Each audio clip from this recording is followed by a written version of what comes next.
میرے بھائیوں، آپ کو جنگ احد کا وہ واقعہ یاد نہیں کہ حضور نے جنگ احد میں ایک صحابی کو حکم دیا کہ جاؤ سعد ابن ربیعہ کو تلاش کر کے لاؤ؟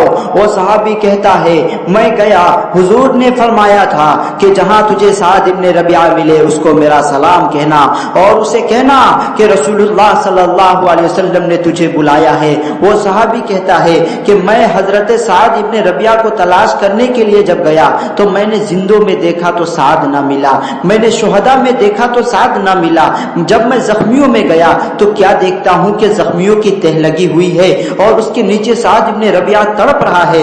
میں نے اوپر سے زخمیوں کو ہٹایا اور نیچے سے سعد ابن ربیعہ کو کھینچ کر میں نے کہا سعد تجھے رسول اللہ صلی اللہ علیہ وسلم نے سلام دیا ہے۔ وہ صحابی کہتا ہے کہ جب میں نے اسی حالت میں اس کو رسول اللہ صلی اللہ علیہ وسلم کا سلام دیا تو وہ چمک تھا اس کے چہرے پہ، وہ دمک اٹھا اور وہ زخمی شیر کی طرح اٹھنا چاہتا تھا۔ وہ بار بار اٹھتا تھا، پھر گر جاتا تھا، پھر اٹھتا تھا، پھر گر جاتا تھا۔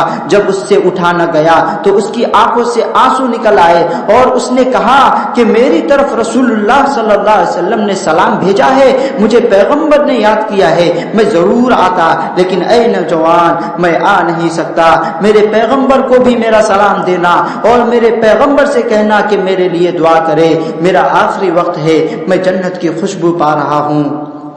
وہ پیغام رسیدہ صحابی کہتے ہیں جب میں چلنے لگا تو میرے قمیض کے ایک کنارے کو اس نے پکڑ لیا اور کہا کہ ایک پیغام تو میرا حضور کو دینا اور ایک پیغام میری انصاری قوم کے سارے نوجوانوں کو جمع کر کے دینا اور میری قوم کو جمع کر کے کہنا کہ تمہارا جو سردار ہے وہ دنیا سے چلا گیا، ٹکڑے ٹکڑے ہو گیا، وہ اپنا خون بہا گیا، وہ جام شہادت نوش کر گیا، لیکن اس کا آخری پیغام یہ ہے کہ تم سارے کے سارے کٹ جانا، تمہاری عورتیں بیوہ ہو جائیں، بچے یتیم ہو جائیں، تم کنویں میں چھلانگ لگاؤ، تم سمندروں میں اتر جاؤ، تم دہکتے ہوئے انگاروں پہ لیٹ جاؤ، سب کچھ لٹا دینا لیکن میرے نبی پر آنچ نہ آنے دینا۔ یہ اس کا آخری پیغام تھا۔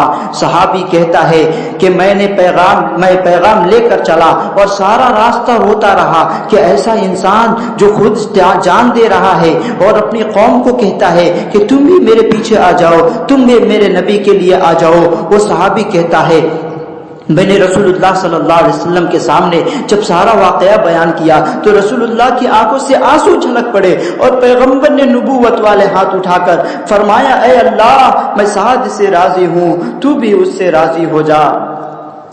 اس کے بعد وہ صحابی کہتے ہیں کہ جنگ ختم ہو گئی تو میں مدینے کی ایک گلی میں دوسرے دن گزر رہا تھا تو میں نے دیکھا کہ صدیق اکبر اپنے مکان کے باہر ایک چبوترے پہ لیٹے ہوئے اور ابو بکر کے سینے پہ ایک بچی کھیل رہی ہے، ابو بکر اس کو چومتے ہیں، سینے سے لگاتے ہیں۔ میں قریب گیا، میں نے کہا ابو بکر یہ آپ کی بچی ہے یا پوتی ہے؟ کیا یہ آپ کا بیٹا عبد الرحمن کی لڑکی ہے؟ حضرت ابو بکر نے فرمایا یہ میری بیٹی نہیں ہے، نہ میرے بیٹا کی بیٹی ہے۔ صحابی کہتا ہے کہ میں نے عرض کیا ابو بکر یہ کس کی بچی ہے؟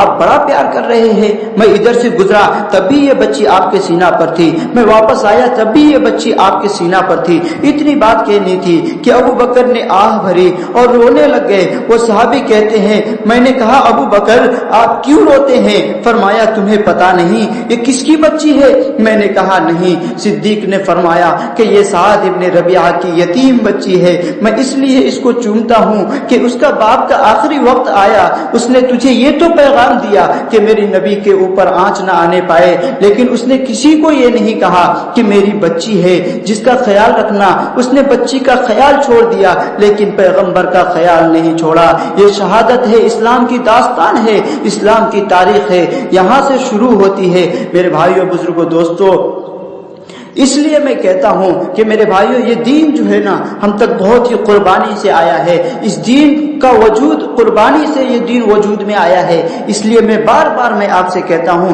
کہ نکلو اللہ کے راستے میں، جیسا کہ صحابہ نکلے تھے، جیسا کہ صحابہ نے اپنے آپ کو قربان کیا تھا، اپنے بیوی کو بیوہ کر دیا، بچوں کو یتیم کر دیا، گھر بار لٹا دیا، اپنے شہروں کو چھوڑ دیا، اپنے وطن کو چھوڑ دیا، اپنے ملک کو چھوڑ دیا، اپنے دوست احباب رشتہ دار کو چھوڑ دیا۔ میرے بھائیوں، آج ہم نبی کے امت ہے، آج ہمارا حق ہے اور ہمارے ذمے اللہ نے یہ دعوت کا کام دیا ہے کہ اب ہمیں اس کام کو کرنا ہے جس کے بنا پر اللہ نے ہمیں جو ہے نا خیر امت کہا ہے۔ قرآن میں کسی بھی امت کا تذکرہ اللہ نے نہیں فرمایا، لیکن ہماری اور آپ کا تذکرہ اللہ بار بار قرآن کے اندر میں کہا ہے۔ اس لیے میرے بھائیوں، آ جاؤ اور لوگوں کو صحیح راستے پہ لاؤ، لوگوں کو اللہ کی طرف